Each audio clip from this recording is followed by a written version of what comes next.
مکہ مکرمہ کے کچھ تاریخی مقامات۔ جنت المعلی مکہ مکرمہ کا قبرستان ہے۔ یہ جنت البقیع یعنی مدینہ شریف کے قبرستان کے سوا دنیا کے تمام قبرستانوں سے افضل و اعلیٰ ہے۔ ہزاروں صحابہ کرام علیہم الرضوان اور ہزاروں اولیاء کرام رحمۃ اللہ تعالی علیہم اجمعین اس قبرستان میں مدفون ہیں۔ حضور نبی کریم رؤوف الرحیم صلی اللہ علیہ وآلہ وسلم کی پہلی زوجہ محترمہ حضرت سیدہ خدیجۃ الکبریٰ رضی اللہ تعالی عنہا بھی اسی قبرستان میں مدفون ہیں۔ اس قبرستان کی زیارت باعث ثواب اور مستحب ہے۔ جبل ابو قبیس مسجد حرام سے باہر صفا سے متصل ایک پہاڑ ہے، جس پر چڑھ کر نبی کریم صلی اللہ علیہ وآلہ وسلم نے قریش کو اسلام کی دعوت دی تھی۔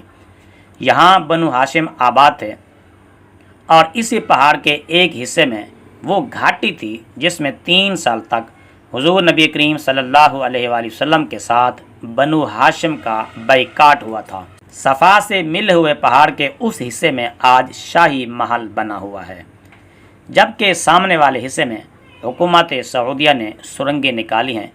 روایتوں میں موجود ہے کہ یہ وہ پہاڑ ہے جس کو کائنات کی تخلیق کے وقت اللہ تعالیٰ نے سب سے پہلے پیدا کیا تھا۔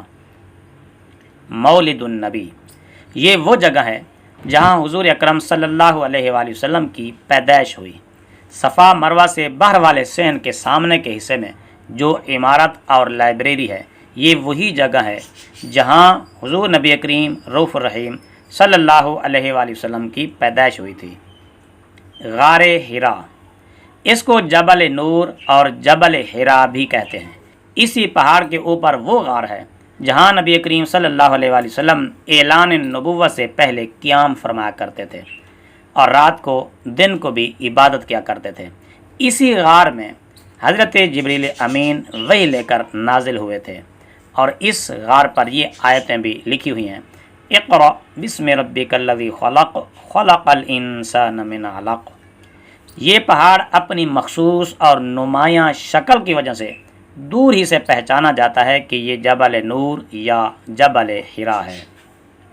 غار ثور ہجرت کے سفر میں حضور نبی کریم صلی اللہ علیہ وآلہ وسلم نے حضرت ابوبکر صدیق رضی اللہ تعالی عنہ کے ساتھ 3 دن اسی غار میں قیام کیا تھا۔ یہ غار جبل ثور میں واقع ہے اور یہ پہاڑ مکہ مکرمہ سے تقریباً 6 میل کے فاصلے پر ہے۔ دار ارقم یہ حضرت ارقم رضی اللہ تعالی عنہ کا وہ مکان ہے جہاں اسلام کے ابتدائی زمانے میں حضرات صحابہ کرام علیہم الرضوان حضور نبی کریم صلی اللہ علیہ وآلہ وسلم چھپ چھپ کر نماز پڑھا کرتے تھے، قرآن اور دین کو سیکھا کرتے تھے۔ اب یہ مکان سعی کی جگہ یعنی جہاں پر صفا مروہ کے درمیان سعی ہوتی ہے اس جگہ میں تبدیل ہو گیا ہے، اور اس کا نام باب ارقم ہے۔ اور اسی جگہ حضرت عمر رضی اللہ تعالیٰ عنہ اسلام لائے تھے، اور حضرت مصعب بن عمیر رضی اللہ تعالیٰ عنہ بھی اسی جگہ آ کر مسلمان ہوئے تھے۔